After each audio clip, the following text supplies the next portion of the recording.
नमस्कार दोस्तों। दोस्तों, बहुत से देवता ऐसे होते हैं जो इंसानों से संबंध बनाकर उनके साथ बच्चे पैदा करते हैं, जिन्हें लोग आधा देवता और आधा इंसान के नाम से जानते हैं, जैसे हरक्यूलिस, पर्सियस। दोस्तों, आज हम आपको पर्सियस और उसके बारे में बताने जा रहे हैं कि कैसे एक इंसान माँ के शरीर से पैदा होने के बाद वो अपनी लड़ाई लड़ता है और इंसानों वाली जिंदगी जीकर अपने शहर और उनके लोगों को बचाता है। दोस्तों, मूवी की शुरुआत में हमें देवताओं के बेटे पर्सियस और उसकी मां को दिखाया जाता है, जो एक नाविक को नदी में सोने के ताबूत में मिलते हैं। लेकिन उसकी मां जिंदा नहीं होती है, जिससे वो नाविक और उसकी पत्नी उसकी देखभाल करती है और ऐसे ही वो धीरे धीरे बड़ा होता है। और फिर एक दिन हम देखते हैं कि उसके पिता को बहुत दिनों से मछली नहीं मिल रही होती है, जिससे वो इस बात के लिए देवताओं पर नाराज होता है। हालांकि उसकी बीवी उसे समझाती है, लेकिन फिर भी वो गुस्सा होता है। और फिर अगली सुबह हम देखते हैं कि कुछ लोग ज्यूस की मूर्ति को तोड़कर समुद्र में गिरा देते हैं और देवताओं के खिलाफ युद्ध का ऐलान कर देते हैं, जिससे समुद्र में बहुत से जानवर बाहर आकर उन लोगों को मारना शुरू कर देते हैं। और समुद्र से ज्यूस का भाई हेडीज आकर उन लोगों पर और उसकी नाव पर हमला कर देता है, जिससे नाव पलटने से वो लोग डूबकर मारे जाते हैं। लेकिन पर्सियस बच जाता है और उन्हें ना बचाने के कारण वो खुद पर बहुत गुस्सा होता है। और वहीं इंसानों की इस हरकत के कारण ज्यूस उनसे नाराज होता है, क्योंकि उन्होंने ही इंसानों को बनाया होता है और अब इंसान उनके विरुद्ध जा रहे होते हैं। और तभी वहां उनका भाई आता है, जो उन्हें बताता है कि उन्हें इस बात के लिए इंसानों को सबक सिखाना चाहिए। और वो ज्यूस से उन्हें सबक सिखाने की परमिशन मांगता है और अहंकार में आकर वो राजी हो जाता है। लेकिन उसका बेटा इस बात का विरोध करता है, लेकिन ज्यूस उसकी बात नहीं मानता। और वहीं इंसान देवताओं से लड़ने की तैयारी कर रहे होते हैं और वहीं वो पर्सियस को समुद्र से पकड़कर लाए होते हैं और उसे राजा के पास ले जा रहे होते हैं। वहीं एक आदमी उन सब लोगों को देवताओं से ना लड़ने के बारे में बता रहा होता है, क्योंकि उन्होंने ही उन्हें खाना पानी और रहने की जगह दी होती है। और वहीं राजा मंदिर के टूटने से और देवताओं की पूजा ना करने से खुश हो रहे होते हैं, क्योंकि इससे देवताओं को शक्ति नहीं मिल रही होती है। लेकिन उसकी बेटी उसके इस फैसले से नाराज होती है और पर्सियस को देखकर जैसे ही उसे पानी पिलाने वाली होती है कि एक आदमी उसे पानी नहीं पिलाने देता, जिससे उसकी बेटी अपने पिता को बताती है कि उनके युद्ध के कारण बहुत से लोगों को जान गंवानी पड़ रही है। और उसकी बात सुनकर उसकी माँ घमंड में आकर उसे देवताओं से भी सुंदर औरत बताती है। और तभी माँ हेडीज आ जाता है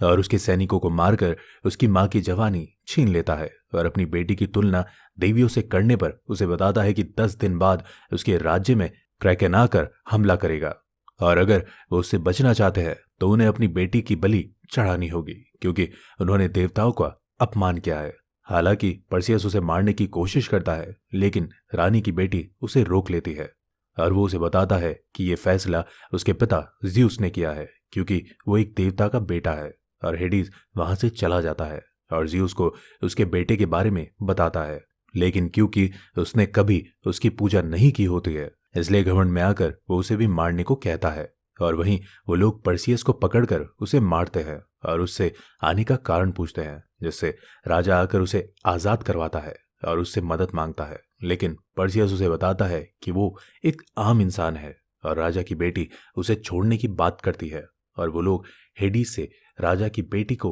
दूर छुपाने की बात करते हैं। लेकिन पर्सियस उसे बताता है कि वो लोग हेडीज से छुप नहीं सकते, जिससे एक आदमी उसे देवताओं की एक नाजायज औलाद बुलाता है और वो उन्हें बताता है कि वो एक नाविक है जिसके माता पिता और बहन को देवताओं ने मारा है।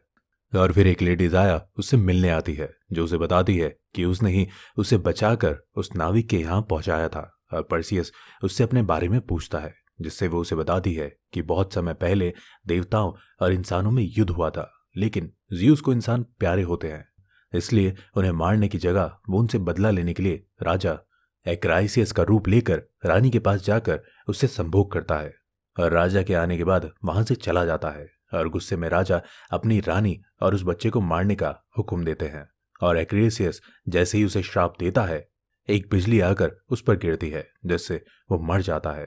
और कैलिबस उन दोनों को समुद्र में फेंक देता है, जिससे उसकी मां मर जाती है, लेकिन वो बच जाता है और उसे बताती है कि वो आधा इंसान और आधा देवता है और सिर्फ वो ही क्रैकेन को मार सकता है। लेकिन पर्सियस उसे बताता है कि वो सिर्फ हेडीज को मारना चाहता है और वो उसे बताती है कि अगर उसने क्रैकन को मार दिया तो हेडीज कमजोर हो जाएगा और फिर वो उसे भी मार सकता है, जिससे वो मान जाता है। और फिर वो लेडीज राजा के सेनापति को बताती है कि सिर्फ स्टाइजेंडाइन ही उन्हें बता सकती है कि वो लोग क्रैकन को कैसे मार सकते हैं, लेकिन वो उन्हें बताता है कि कोई इंसान वहां नहीं पहुंच सकता, जिससे वो परसियस को साथ लेकर लड़ाई के लिए निकल जाते हैं। वहीं हेडीज एक्रियसिस के पास आता है और उसे बताता है कि वो अपने भाई ज़्यूस से बहुत नफरत करता है और उसका नाजायज बेटा परसियस अभी जिंदा है, जिससे वो उसे परसियस को मारने को कहता है, जिससे वो ज़्यूस से अपना बदला ले सके और बदले में उसे अपनी शक्ति दे देता है। और परसियस भी अपने काफिले के साथ आगे बढ़ रहा होता है, जिसमें आयो भी उनके साथ होती है। और जब वो एक जगह रुकते हैं तो सोलोन परसियस को तलवार चलाना सिखाता है, लेकिन क्योंकि वो आधा देवता होता है इसलिए बहुत जल्द उसे सीख लेता है और सोलोन को हरा देता है। और वहीं ज़्यूस जमीन पर परसियस के लिए गिफ्ट के रूप में एक तलवार जमीन पर फेंक देता है, जिससे परसियस को वो मिलती है। और सोलोन उसे बताता है कि ज़्यूस ने उसे भेजा है, जिससे वो उसे लेने से मना कर देता है। और फिर परसियस सफेद और एक काले घोड़े को देखता है जो प्यागस होता है, और तभी वहां एक्रेसस आकर अटैक कर देता है, जिससे वो घोड़ा वहां से उड़ जाता है और वो परसियस पर हमला करता है और उसे काट लेता है, लेकिन उसके साथ ही आकर उसे बचा लेते हैं और सोलोन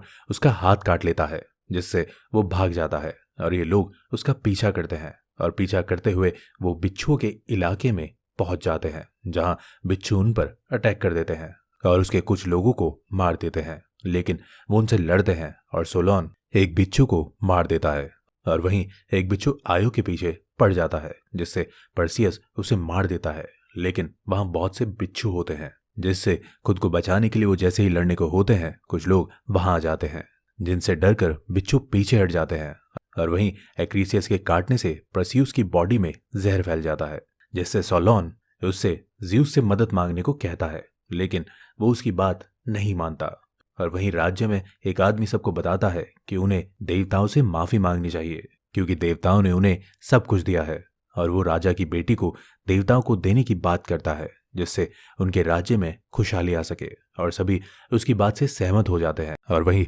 परसियस दर्द की वजह से कमजोर हो रहा होता है, जिससे एक आदमी आकर उसके घाव में कुछ जादू करता है, जिससे उसके साथियों को लगता है कि वो परसियस की जान ले रहा है और वो उस पर आक्रमण कर देते हैं और वो उन सबको जमीन पर गिरा देता है और उन्हें एक भाषा में कुछ बताता है, जिससे आयु उन्हें बताती है कि वो भी देवताओं का दुश्मन है और उसे देवता पसंद नहीं है। वो सिर्फ परसियस की जान बचा रहा होता है और हम देखते हैं कि परसियस का घाव भी ठीक हो जाता है। और फिर सोलोन परसियस पर गुस्सा होता है और उसे बताता है कि उसकी वजह से उसके लोग मारे गए हैं और उसे देवताओं की तलवार इस्तेमाल करने को कहता है, लेकिन परसियस इसे इस्तेमाल करने से मना कर देता है और उसे बताता है कि वो इंसान बनकर लड़ेगा, जिससे सोलोन उसे बताता है कि अगर वो चाहे तो तलवार उससे ले सकता है। और वो आदमी भी बिच्छू को पकड़ लेता है और परसियस और उसके लोग डायन के एरिया में जाने के लिए उसकी सवारी करते हैं, जिससे वहां जल्दी पहुंच सके। और ये लोग डायन के एरिया में पहुंच जाते हैं, जहां ये लोग उन डायन से मिलते हैं और परसियस को देखकर वो उससे पहचान लेती है। और जैसे ही उनके पास आती है परसियस उनसे क्रैकेन को मारने का सीक्रेट पूछता है और वो उन्हें बताती है कि उसे मारना नामुमकिन है और उन पर अटैक कर देती है, जिससे परसियस उन पर हमला करके उनकी आंखें ले लेता है और आंख वापस देने के बदले में उनसे क्रैकेन को मारने के बारे में पूछता है, जिससे वो उसे बताती है कि सिर्फ मेड्यूसा ही उसे मार सकती है, क्योंकि वो जिसे भी देख लेती है वो इंसान जिंदा नहीं रहता है। और बताती है कि वो एक खतरनाक औरत है जो काली दुनिया में रहती है और उसे वहां से लाना नामुमकिन है। और जब वो लोग वहां से जाने लगते हैं तो डायन परसियस को बताती है कि वो वहां से जिंदा वापस नहीं आएगा, क्योंकि ये भाग्य में लिखा है। और वो लोग वहां से चले जाते हैं। और वहीं एक जगह ज़्यूस परसियस से मिलने आता है और उसे बताता है कि वो उसका बेटा है जो आधा देवता है और उसे ये जिंदगी छोड़कर स्वर्ग में उनके साथ मजे में रहना चाहिए। लेकिन परसियस उन्हें मना कर देता है और उन्हें बताता है कि उसके माता पिता इंसान थे जो देवताओं और इंसान की लड़ाई में देवताओं के हाथों मारे गए थे, इसलिए वो इंसान बनकर ही जिएगा और मरेगा। और उसकी जिद के आगे ज़्यूस उसे एक सिक्का देकर वहां से चला जाता है और फिर उसका एक साथी उसको लड़ने के लिए एक मजबूत ढाल बनाकर देता है। और ये लोग काली दुनिया की ओर निकल पड़ते हैं, जहां एक नदी पार करने के लिए ये कैरॉन का इंतजार करते हैं, क्योंकि नदी की पार ही काली दुनिया होती है। और वो लोग परसियस का सिक्का पानी में फेंक देता है, जिससे वो आ जाता है। और नाव में आयो सबको मेडुसा के बारे में बताती है कि मेडुसा एक बहुत सुंदर लड़की हुआ करती थी, जिससे एक दिन परसिडन की नजर उस पर पड़ जाती है और उससे बचने के लिए वो एथना देवी के मंदिर में मदद के लिए जाती है, लेकिन जलन के कारण वो उसकी मदद नहीं करती, जिससे परसिडन उसका रेप कर देता है। और एथना उसे श्राप देती है कि वो जिस किसी को भी देखेगी वो मिट्टी का बन जाएगा। और आयो परसियस को उससे बचने का गुण सिखाती है। और फिर ये लोग वहां पहुंच जाते हैं और ये लोग मंदिर के अंदर चले जाते हैं, जहां मेड्यूसा इन पर हमला कर देती है और इनके एक साथी को देख लेती है, जिससे वो पत्थर का बन जाता है और ऐसे ही सबको मारती है। और परसियस उससे बचता है, जिससे वो आदमी जैसे ही उसे मारता है मेड्यूसा उसे पकड़ लेती है, जिससे वो अंधा होता है। तो उसका जादू उस पर काम नहीं करता और वो अपने जादू से उसे घायल कर देता है और खुद भी मर जाता है, जिससे वो सोलोन के पीछे पड़ जाती है और उसे मारने के लिए सोलोन उसके आगे खड़ा हो जाता है, जिससे वो जैसे ही पत्थर का बनता है परसियस मेड्यूसा को अपनी ढाल से देखकर अपनी आंखें बंद करके उसका सर काट देता है और उसे एक कपड़े में बांधकर अकेले बाहर निकलता है। और उसके आते ही एक्रेसियस आयो को मार देता है, जिससे परसियस उससे लड़ता है और ज़्यूस की तलवार लेकर उसे खत्म कर देता है। और आयो के मरने से बहुत निराश होता है और वहीं वो काला घोड़ा आ जाता है, जिसकी मदद से परसियस राज्य में जा रहा होता है। और हेडिस भी क्रैकेन को रिलीज कर देता है और राज्य के लोग रानी की बेटी की बलि देने पर उतारू हो जाते हैं और उसे पकड़कर क्रैकेन के पास छोड़ देते हैं और वहां से भाग जाते हैं। और वहीं क्रैकेन के आने से हेडिस की शक्ति बढ़ जाती है और ज़्यूस की कम होने लगती है, जिससे हेडिस उससे लड़ता है और प्रेसियस को मारने निकल पड़ता है। और प्रेसियस भी वहां पहुंच जाता है, जिससे एक चमगादड़ उसका बैग लेकर भाग जाता है, जिससे वो उसका पीछा करता है और फाइनली उसे पकड़ लेता है। और क्रैकेन के रानी की बेटी को मारने के पहले उसे मेडुसा दिखा देता है, जिससे वो पत्थर का बन जाता है और रानी की बेटी भी समुद्र में कूद जाती है। और वहीं हेडिस भी आ जाता है, जिससे परसियस उस पर तलवार से वार करके उसे भगा देता है और समुद्र में रानी की बेटी को बचाने कूद जाता है और उसे बचा लेता है। और वो उससे राजा बनने को कहती है, लेकिन परसियस उसे बताता है कि वो राजा नहीं बनना चाहता, सिर्फ एक इंसान बनकर सेवा करना चाहता है और उससे प्रजा की देखभाल के लिए रानी बनने को कहता है और वहां से चला जाता है, जहां ज़्यूस आकर उसे शुक्रिया कहता है और उससे खुश होकर उसे आयो लौटा देता है, जिससे वो बहुत खुश होता है। और ये क्लासिक मूवी यहीं खत्म हो जाती है। दोस्तों 2010 में रिलीज हुई इस मूवी की IMDb रेटिंग 5.8 है और $125 मिलियन बजट में बनी इस मूवी ने बॉक्स ऑफिस पर $493 मिलियन की कमाई की थी। तो दोस्तों आज के लिए बस इतना ही, फिर लौटूंगा एक नई मूवी की एक नई कहानी के साथ। तब तक के लिए धन्यवाद।